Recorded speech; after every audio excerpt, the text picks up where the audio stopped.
let me say a hearty good Tuesday morning to the entire nation. Let's say good morning to our sister Isles, Carriacou and P.T. Martin. Good morning. Those of you listening, Classic Radio, how are you? Hope all is well. What about those of you who are viewing via GBN TV, whether Channel 7, Channel 11, Channels 20? Good morning. Those of you via social media platforms, Facebook, the YouTube channels, good morning. Welcome. It's to the point for today, Tuesday. It's the fourth day already within the month of April. And on Tuesday, you know, it's Opposition Tuesday. And of course, seem to have the gentleman who seems to be with me on a regular these days. Good morning, Mr. Oliver. How are you this morning? Hey, good morning. And welcome. How you doing? How you doing this morning? Thank you. Welcome. Let me welcome all the viewers and listeners. This is Holy Week. Yeah. So we are preparing to celebrate the resurrection of Jesus. All right. So I want to wish all Christians a holy Easter season. All right, lovely. I know I should have had you sometime last week, but we understand the intercall games and stuff, and we had to be broadcast live, so we had to cancel. So we have the NMP understand that well. All right, the intercall games, and I must say, it was a very good game. Yeah, excellent. I mean, how do you feel about the reorganization of it and everything in this time? Yes, I think it was a good change, well executed. The students and parents, everyone had a wonderful time. The excitement, of course, was created in the boys' division. Yeah. Because St. David's Catholic Secondary, who I want to congratulate and celebrate with, they were so far ahead that nobody was looking at the second place team. So true. But between the boys, it belonged to the last race. Yeah, so true. So that created a lot of excitement in the park. So I think we had a very good intercall, and I want to congratulate the organizers for a job well done, and all the secondary schools for participating and putting on such wonderful performance. What we need to look at now is the Carifta games. The games coming up. Yes, because now you're going to compete with the rest of CARICOM. So it only shows what we have is that good to hold out there. But we should call it CARICOM games. Carifta was when we had Carifta, you know. Yes, the Caribbean Free Trade Area. That is so true. Yes, Carifta means the Caribbean Free Trade Area. That's how we started. Yeah. So the Carifta Games was named after that. And then we moved to CARICOM. Well, that should be proposed one of these days to have I proposed change, that before. But change. People just get so accustomed with this so they just hold on to Carifta that. Games. Well, it only shows that the future of sport for Grenada is in good hands. Our youngsters are showing that the future is good for sport in Grenada. And we always have those athletes who have been performing admirably over the years, and it continues to hold on, especially with the young ones. Yes, we have the good facilities. You see, we have Aline Francis is here training one of his athletes in Grenada, I know. Our track. And this is an athlete that, since Aline Francis has trained him, he won the 1, 2, and 4 in the world champion. So we have Aline Francis already making a big name for Grenada. Remember, he competed in the Olympics, so true. 400 meters, and of course Kirani brought us gold, silver, and bronze. And then we have in the javelin. So we have had, for a small island of 100,000 people. We are doing well in sports. Certainly we are. So I'm looking forward to the results of Carifta games coming back. And as you say, I wonder if you keep pounding it, they probably will get in sinking, the CARICOM games. It's probably going to sink in if you continue pounding. It's probably going to sink in. I think people like Carifta. I guess it has a nice little ring to it. Yes, I suppose so. Well, it's Opposition Tuesday here on To The Point, and that's where we offer the opposition party here in Grenada, or the party that forms the opposition here in Grenada, the option of coming here onto the point and talk about concerns that they do have, what matters that range with issues in this island, or maybe you want to compliment the government for something if it's possible. Now let's talk about, let's kick it off this morning, the conversation we're going to have in terms of issues of concern to the new national party being the opposition here in Grenada. Right. The first one is the current issue of the Data Protection Bill. When we heard that the sitting was postponed last Wednesday, we are quite happy. We said at least the government is listening and they will have consultation. But the Senate will be meeting this Thursday. Yeah. And we have not heard about any consultation. Our position on the bill is very clear. And let me repeat it. we are not against the data protection bill. In fact, we treated with it. What we are saying, there are certain areas of concern in the bill, and that if you have consultation with all stakeholders, you'll be able to better understand the areas of concern. Mm-hmm. That is our position, very simply, We will support the bill. But the reason we did not go to Parliament with it, because we did not have sufficient consultation. And we say, because you fought from the Bar Association. Yes, I was just about to ask you. We heard the Bar Association stated their concerns, and they of course, with the list of concern that they came up with, it was presented to the Minister, Attorney General. The Attorney General. Yes. But we haven't heard anything else that's wrong in terms of that public. The New National Party, they're more thinking about that public consultation more of it. Is that where you all? Well, stakeholder consultation. Main stakeholders. Mainly stakeholders consultation. Mm-hmm. So the Bar Association, the Media Workers Association, the Trade Union Council. But I did think the media. I think the Media Association did had some talks with government. Right. Well, on the bill. More or less. Well, if they have it, that's good. So we say the association, mm-hmm. the Conference of Churches, the Trade Union Council. These established organization. Yeah. Get their views. But we also think the Bar Association is extremely critical. And the president of the bar did make a statement saying that they met, they discussed the bill, and there are areas of concern, and that they will send the concern to the Attorney General. Mm-hmm. Now, if it goes to the Senate, of course, if there are substantial changes, can send it back down to the lower house. So we will have to wait and see what happens on Thursday. Yeah. But we are not satisfied that sufficient consultation. I mean, we are saying we will support the bill. We think the bill is necessary. All we're asking for is consultation. We think that's a very fair position. Because we are not opposing the bill. So when the opposition went to the lower house and asked the government not to proceed with all the stages, just do the first reading, and then put it out for consultation, and then you come back to the lower house to make the amendments. We have done that several times. We just did the first reading of the bill, and then put it out for consultation, and then come back. The government position was, we will go in committee stage. So committee stage is part of the process of passing a bill. Mm-hmm. But the committee stage, only the members, elected members there, that are in committee, and therefore only their views you get in. So we said, no, that is not sufficient, because you will only hear from the elected members. Stop at first reading and circulate it widely. Let people get an opportunity to comment on the bill. Antigua did that, and this, okay, let me start back. This is a draft bill, a model bill that was sent to all the OECS countries, If you look at the Antigua bill, they made substantial changes to it, I'll give you one example. The section that the Bar Association had pointed out. That was removed from the Antigua final bill. Yes. Yes, several things were removed because they listened to the Bar Association and they listened to the opposition and other stakeholders.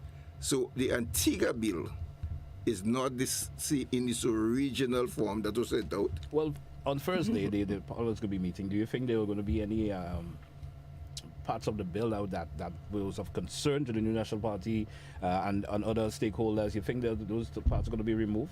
Well, you see, okay, the government has the majority in the Senate. Mm-hmm. So the New National Party has 3, and you have 3 independent. Now, for them to remove if there is a majority vote on it, because if you put a motion on the floor and it is defeated, then it doesn't go through. He will have to get his support. So if what we saw happen in the lower house happens in the upper house, where the government just use their numbers and vote on it, then I don't expect anything much to happen. However, if you have the 3 government senators supported by the 3 independent senators, so you are 6. And then the 6 around the table because the president is the 7th person. And you reach for the president to cast a vote, then that may make a difference. Okay. If the president casts the vote, Then we can have some decisions yes, made there. because you need just a simple majority you need. All right. It's 7. So it's 13, you just need 7 to go with it. So we still hopeful that there's some slim chance.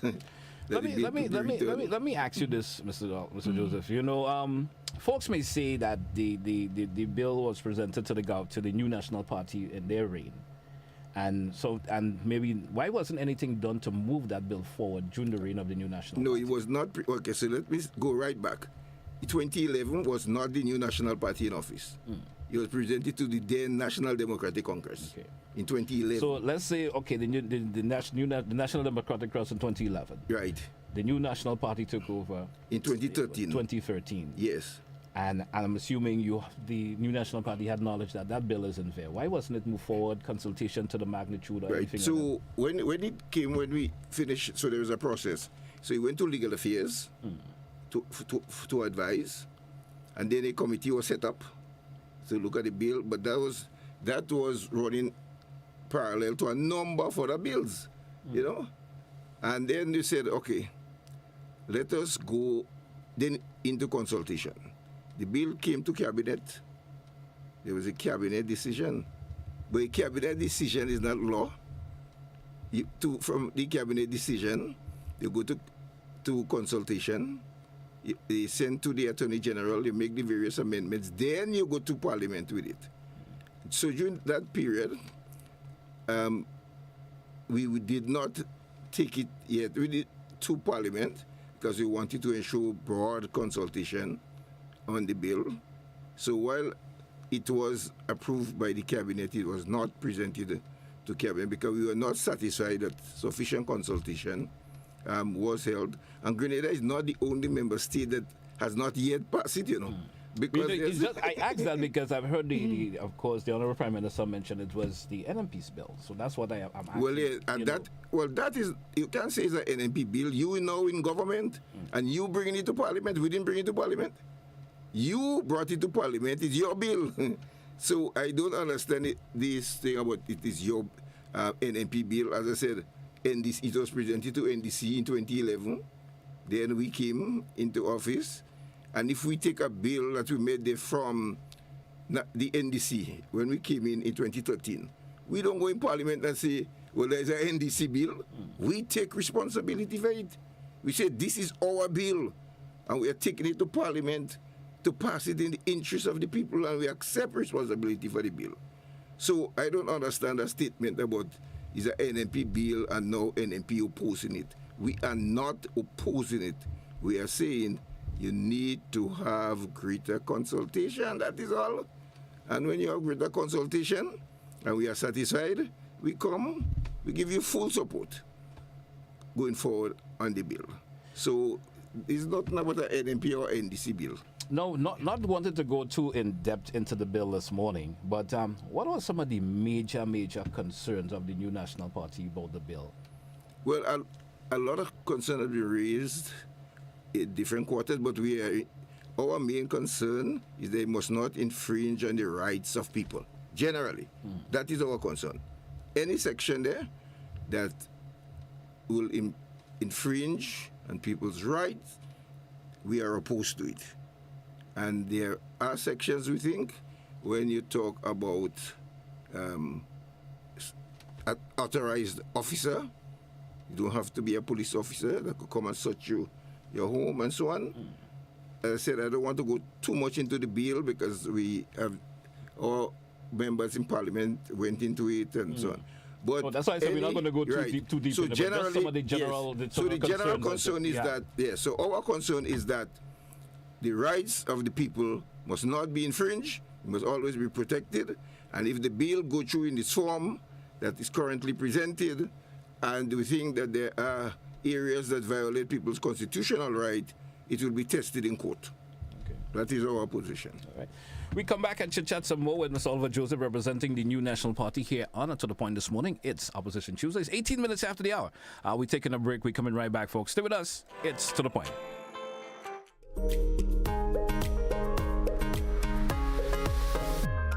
Island Style's annual Easter clearance sale is here, and boy, do we have some exciting deals for you. Massive savings on tiles to be had with discounts from 10 to 35% off on all tiles store-wide. Buy all we have in the low stock model and watch your discounts skyrocket with a huge 15% off. Plus, get chip edge tiles for as low as $1. Yes, we're clearing out our old stock to bring in the new. And that's not all. The Easter Bunny has added extra savings on tubs, bathroom vanities, tile tools, and so much more. It won't get any better than this. Jump on these excellent deals and visit our Island Style showroom on Monroe Road in Grandans or call 439-TILE. That's 439-8453. Sale ends Holy Saturday. When you think tile, think Island Style.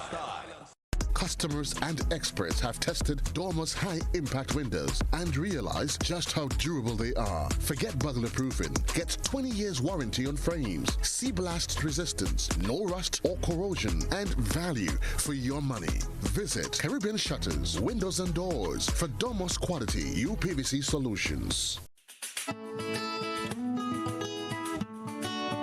Do you know, when you play the games of the National Lotteries Authority, you are supporting sports, culture, and nation building in Grenada, Carriacou, and Petit-Martinique?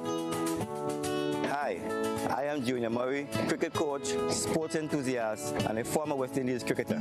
I endorse the games of the NLA 100%. For the past 40 years, the NLA has been funding many sporting activities, including competition for schools and clubs, and for athletes to participate in overseas tournaments such as the Carifta Games and the regional cricket tournaments.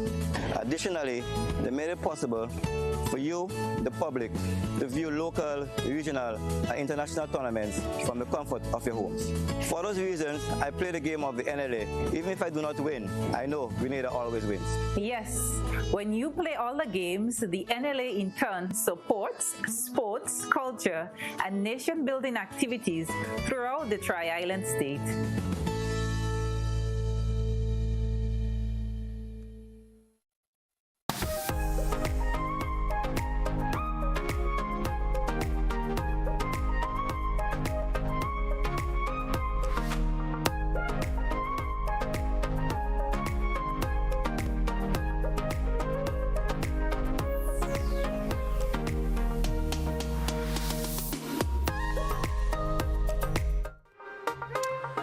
We say welcome back, listeners and viewers. It's To The Point for today, Tuesday. It's Opposition Tuesday here on To The Point. And I have Mr. Oliver Joseph with me this morning representing the New National Party, the party that holds who's the opposition here in Grenada.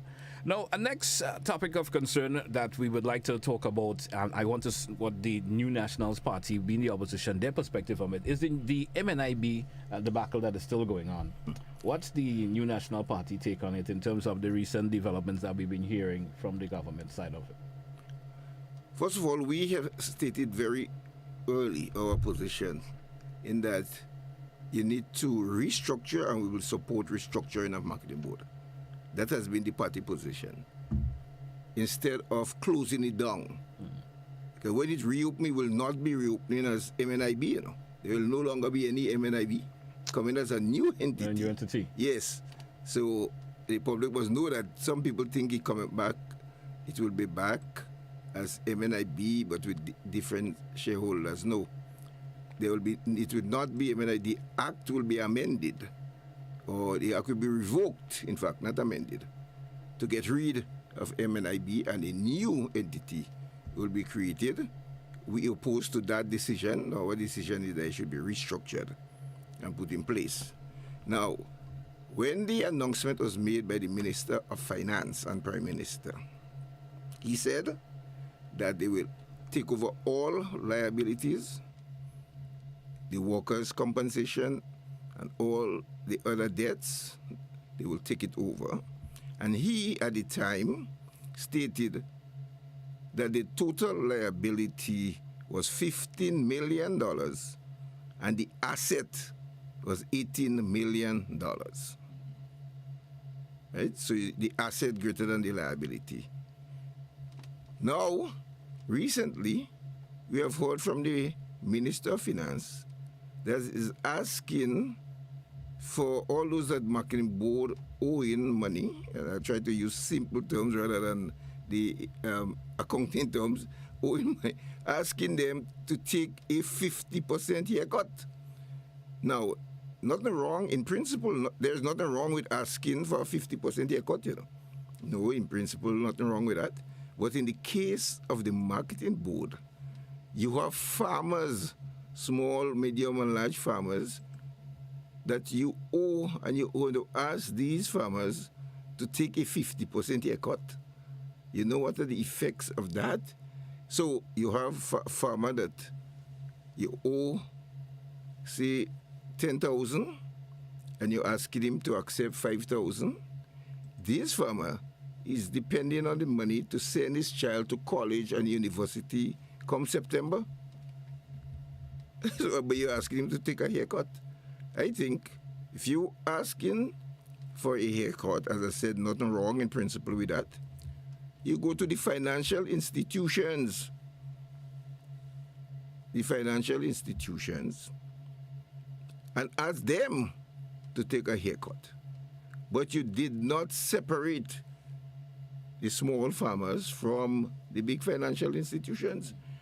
And we think that you should have a cap. You should say, for example, you could come up with different permutation. When we say those that we owe above 100,000, for example, we're asking you to take a haircut. And those under 100,000, I'm using 100,000, but I do not have the numbers in front of me. Okay. So just as an example, under 100,000, we will pay you in full. And above 100,000, we are asking you to accept a 50% haircut. Now, remember, the statement by the Minister of Finance is an offer. The farmers do not, none of the creditors have to accept it, you know. It's an offer, you know. So offer and acceptance. Yes. So they make the offer, and it will be up to you to decide whether you're going to accept it or not.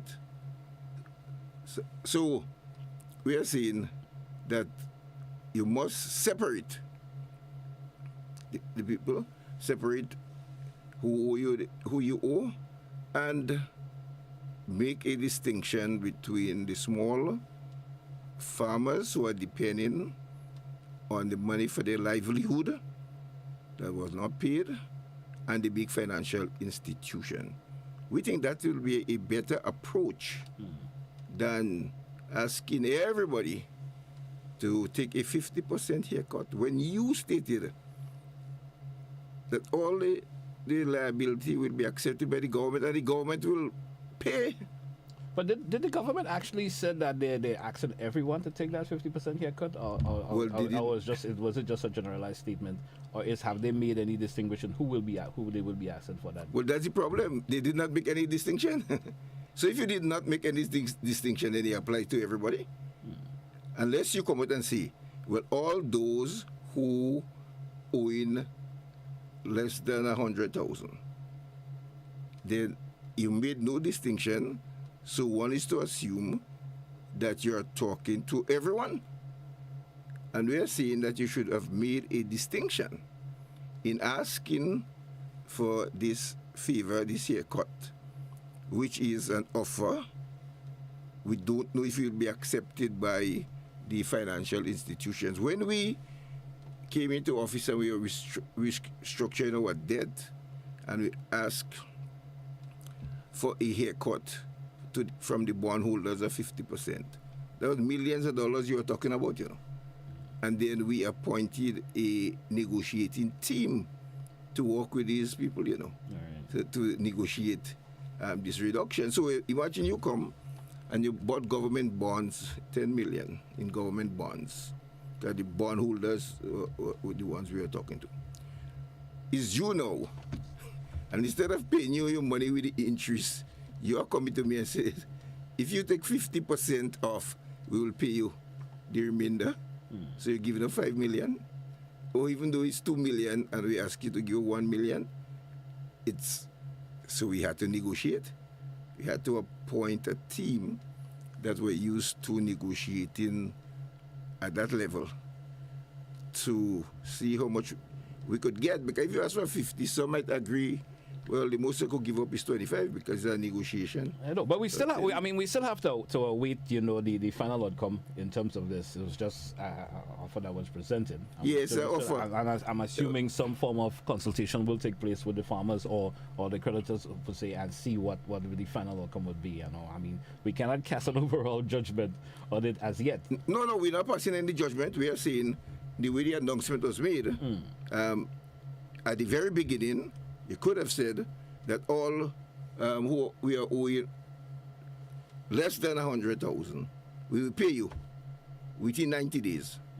And over that, we'll ask you for a 50% haircut. All right. That could have been done. Easy. Another question I would like to ask in terms of, let me get to the perspective of the new National Party. We understand that there will be some shuffle of the ministers within government. I'm not sure if everyone will shuffle. What's the new National Party take on the Prime Minister removing himself from being Minister of Finance and moving Mr. Cornwall now to Minister of Finance, and the Prime Minister moving to another ministry? What's the new National Party take on that? Yeah, first of all, reshuffle is not anything new in our system of governance. The Prime Minister has the right to place his minister in areas he thinks that they're most competent in. That, however, is not surprising to us that the Minister of Finance and Prime Minister is moving out from the Ministry of Finance. We are not surprised by this move because most of the policies, the fiscal policies of this government, is not one that is geared to stimulating growth in the economy. If you look at now, as any businessman in Grenada, what has been happening to the business over the last 6 months? Anyone, regardless of whether they support the ruling party or not, what you need in the economy is an injection of capital. The government need to have more people working, not less. So when you come and you start taking action to get rid of people and increasing unemployment, then you have less disposable income in the economy. What you need to do is create more jobs. Now, we had a seasonal program that was going around. Easter, August, for school opening in December, that will have this debushing program. Well, they change it to some different names, because they're famous for that, just putting nice names and nothing happening. And then you see Easter come and no gangs on the road. And therefore, this group of people who depend on this seasonal job do not have any disposable income to spend. That is what will give the economy the boost, Because when you put out, say, all these gangs and spend $2 million in a fortnight, it's going right back into the economy. So we need to find a way of injecting capital into the economy. Now, the changes, as I said, is a normal thing with in cabinet.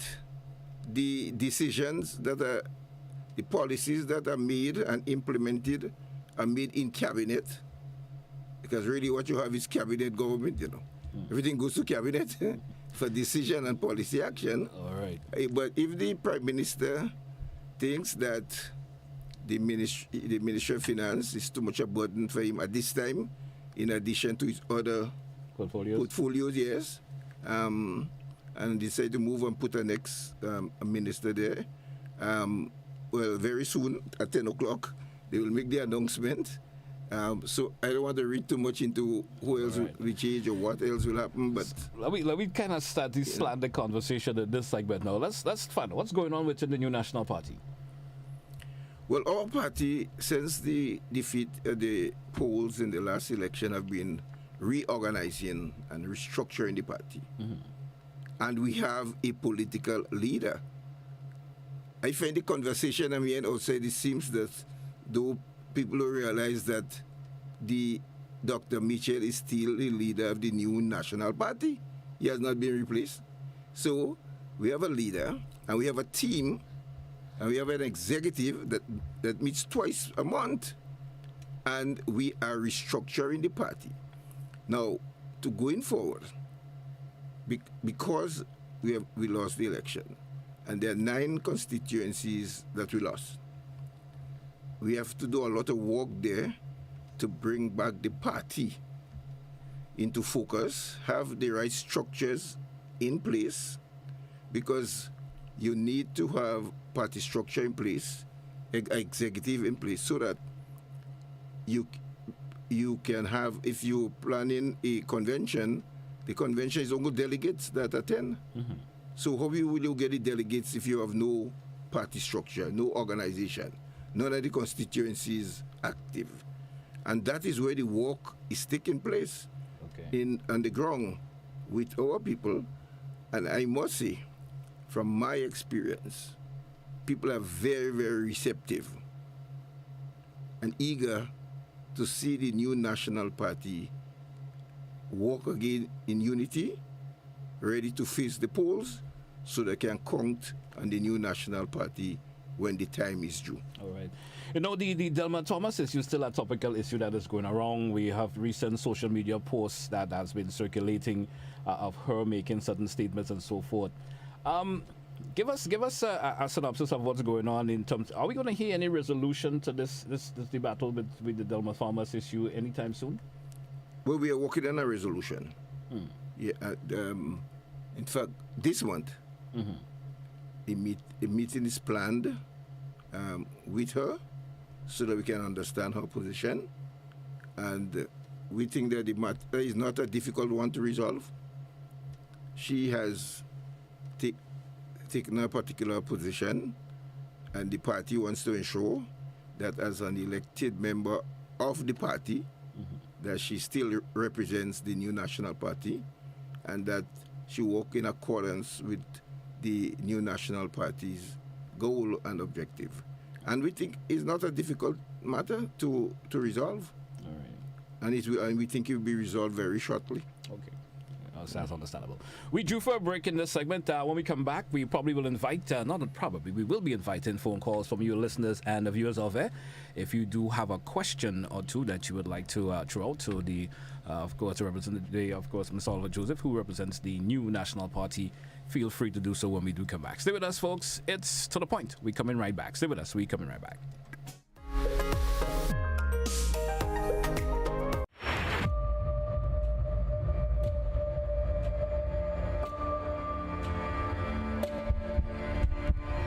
Welcome to the highly anticipated second season of Caribbean Medical TV, the first and only medical TV series that showcases the Caribbean and the emerging issues on all health and wellness forums in our region. Like season 1, the voices of our very own citizens, our local and regional doctors and medical experts forged the basis of the show. This season, we take the first groundbreaking original show even further. This series aims to empower our people with knowledge, from ways of detecting to ways of healing ourselves, protecting citizens with chronic diseases from COVID-19, while showing how they can manage their conditions effectively and safely receive needed health care while preserving what constitutes the very core of our Caribbean culture, its predilection for flavor, spirit, and rhythm. This is truly a holistic wellness agenda for our Caribbean people.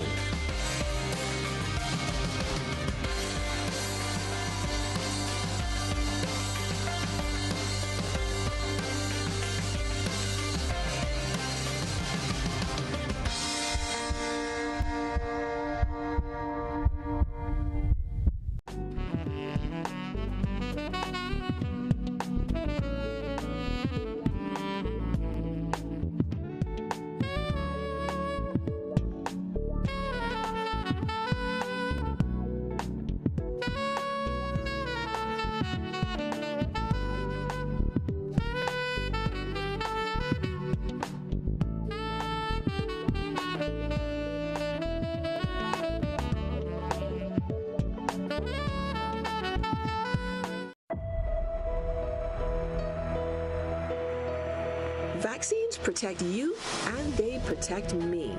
Getting vaccinated is one of the most important things you can do to keep yourself and your family safe and healthy. Once enough people are immunized, opportunities for an outbreak of disease becomes very low. And if we all choose to get vaccinated, we contribute in getting back to spending quality time with our loved ones in a safe way. Choose to get vaccinated. Vaccines bring us closer.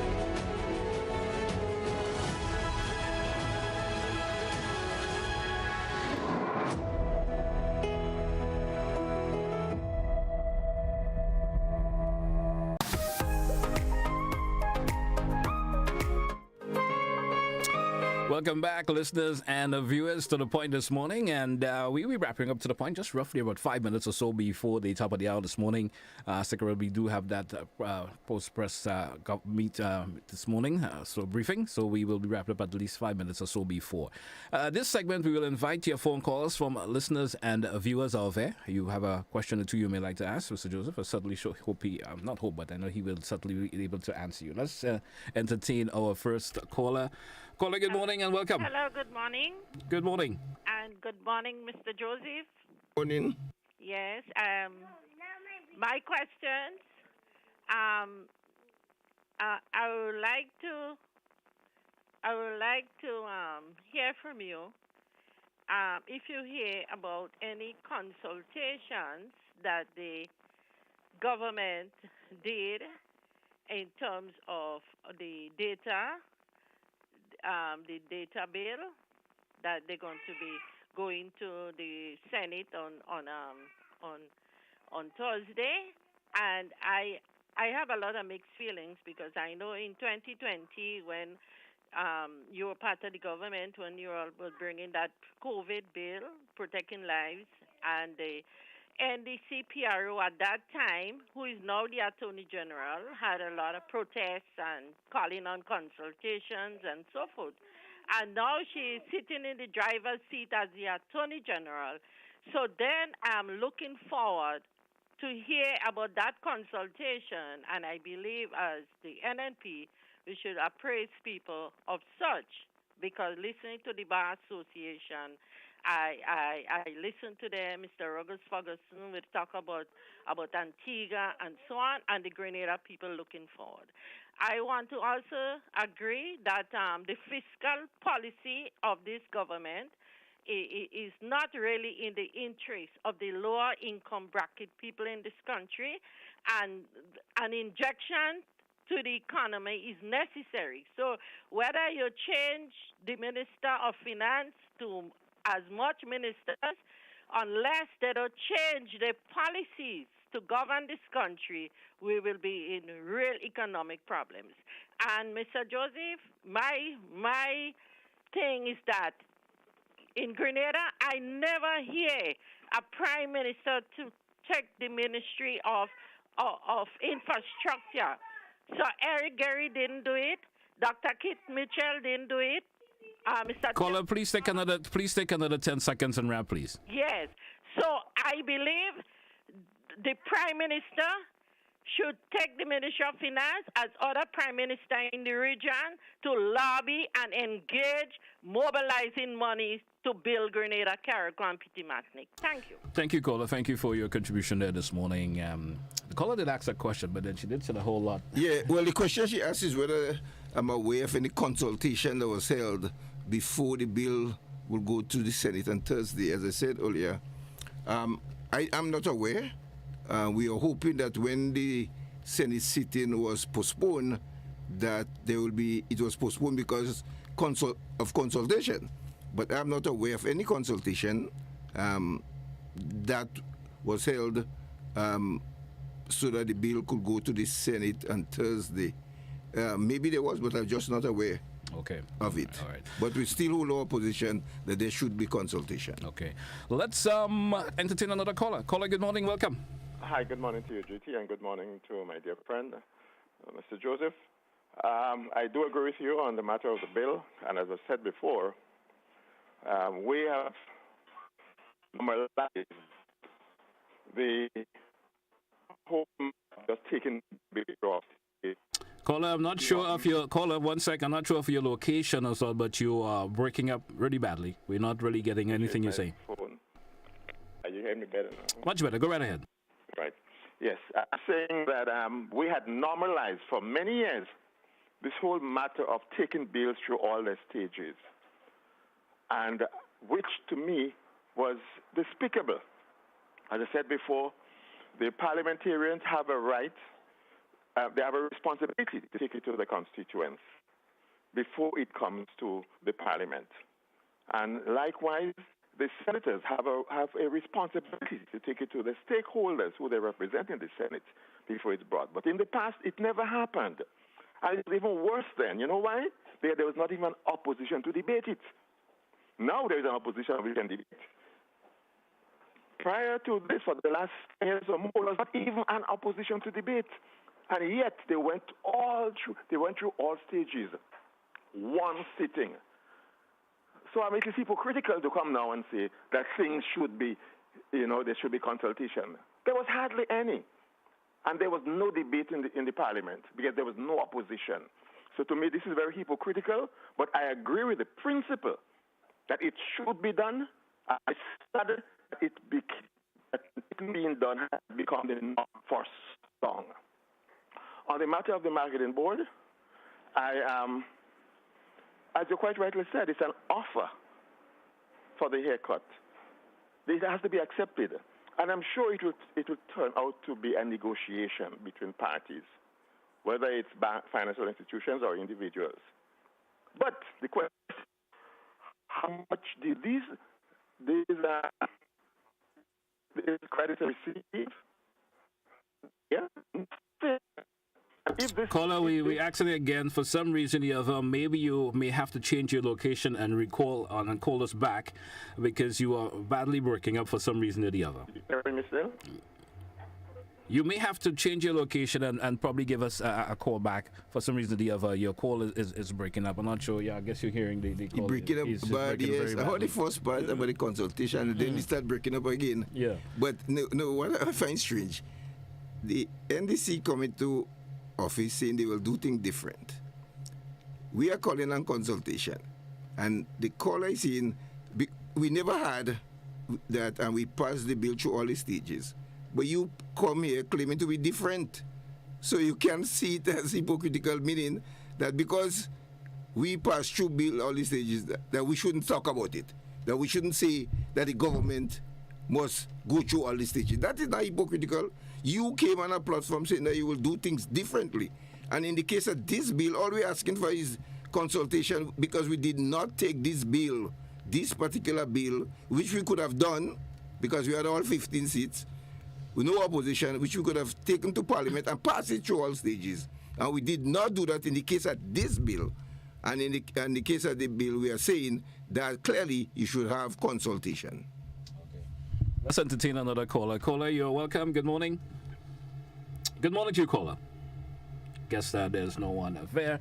435-2041. It's to the point here on Classic 105 and HBN TV. Let's go back to the phone line. Caller, you're welcome. Good morning. Good morning, caller. I'm not sure what's happening, but I think all my systems here is pretty all right. So let's just entertain another call and see what's happening. Caller, good morning. Welcome. Hello, good morning, Mr. Telesford. Can you hear me well? Loud and clear, sir. Go right ahead with your contribution. I'm here.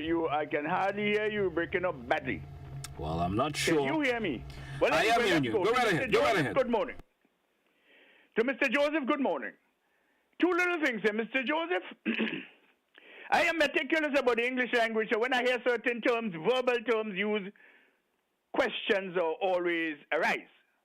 You told the people of this here country, quote unquote, the bill referring to the data protection bill was not a Grenada bill, or is not a Grenada bill, but it was, quote unquote, handed down to all the OECS territories, and you did not complement it by that famous prepositional phrase, by whom? Can you tell us where this bill come from? Who handed this bill to us?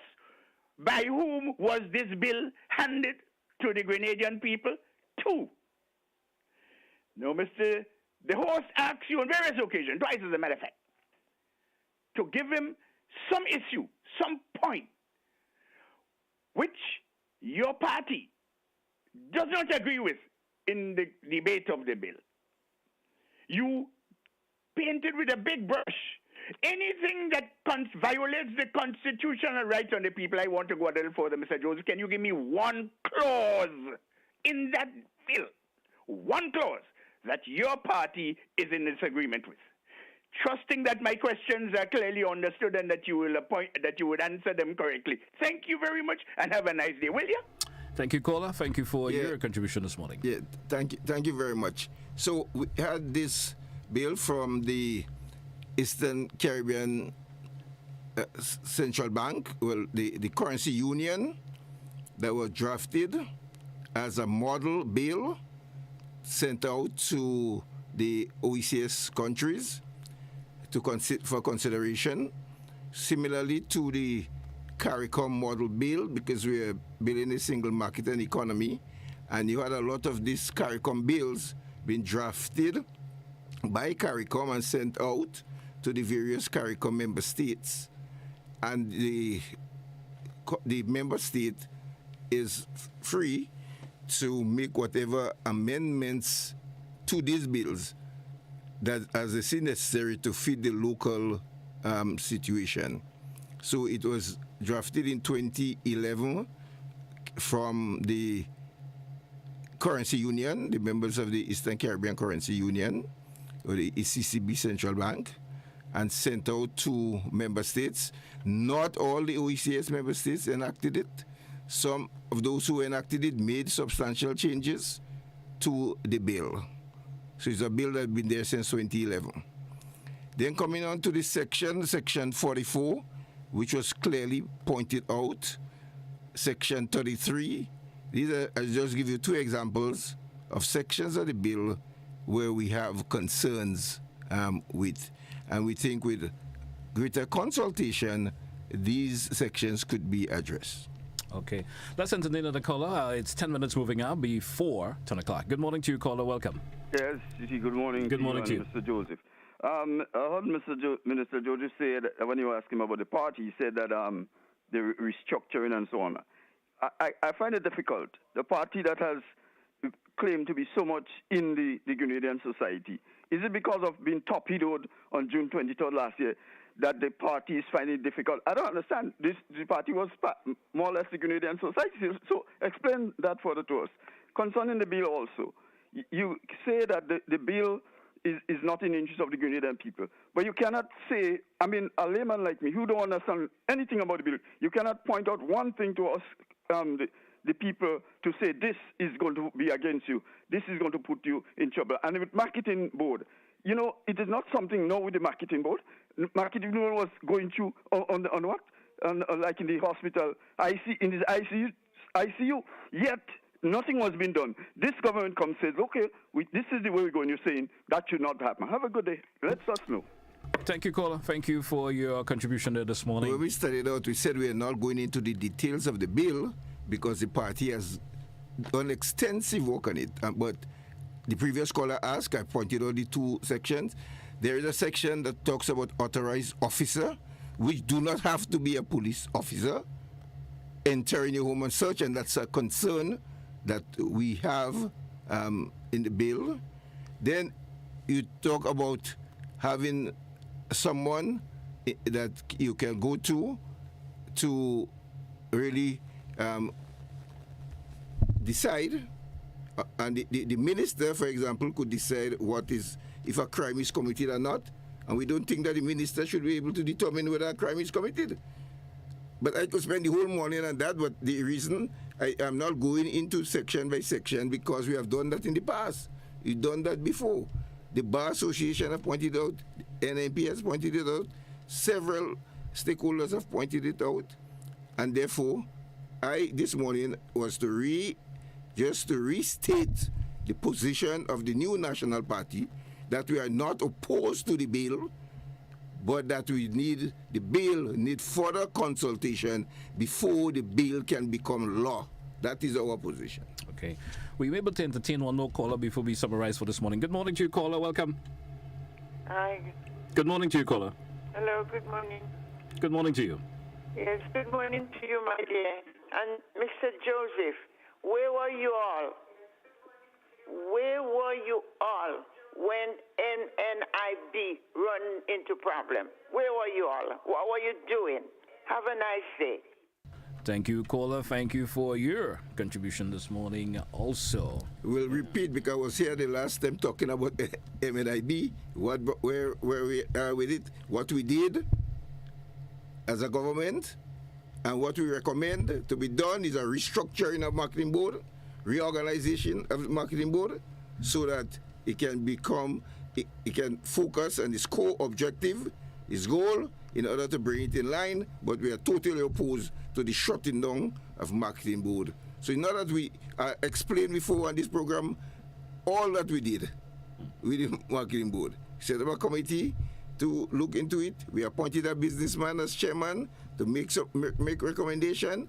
We took action. We sold the building in Grenville that was proving difficult and to pay the mortgage on it. So we got rid of it. I explained all that.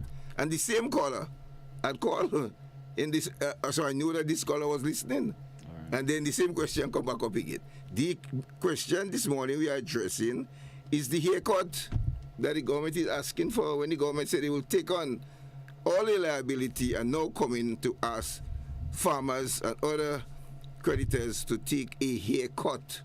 That is the issue that we are saying, that you should have a threshold and not ask the poor farmers to take a 50%. Well, you could ask, there will be a negotiation, but to show good faith, you should have a ceiling at some figure, and I use the example of, say, 100,000.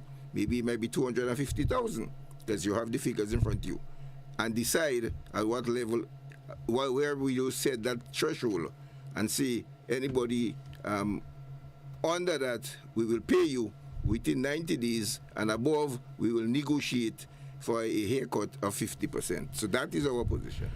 Mr. Joseph, we're coming to the end of today's program. Pleasure to have you as always. Before we wrap, any final contribution you want to make towards the program? Any final concern that about before we take a wrap for today? Well, throughout my moving around in the country, all the businesses are complaining of how slow things are. Sales have never been so down, and the government need to put an injection of capital into the economy to give it the boost that it needs, because when people have disposable income, they will be able to spend more and the economy will move. And therefore, I hope that the new finance minister that we get in, perhaps we might see some new policies, because even though the new finance minister go there, he can't change much if he has to go by the policies of the government. If that is the government policy, then that is the policy. If cabinet has taken that decision, nothing will change. The same thing will continue, but we would like to see injection of funds into the economy to help boost the economy. All right. Mr. Joseph, I want to thank you once again for being with us this morning here on Opposition Tuesday on To The Point. Hope we could have you again on another session. I want to wish you all the best, and take care, sir. Have a good day. Yeah, thank you very much, and enjoy your long Easter weekend. Yeah, sure. We certainly will. Hey, folks, that's how we take a wrap for today's program of To The Point. I want you to go on all day and have yourself a great one. Take care of yourself and others. That's where we say goodbye for today's edition of To The Point. That's where I say goodbye.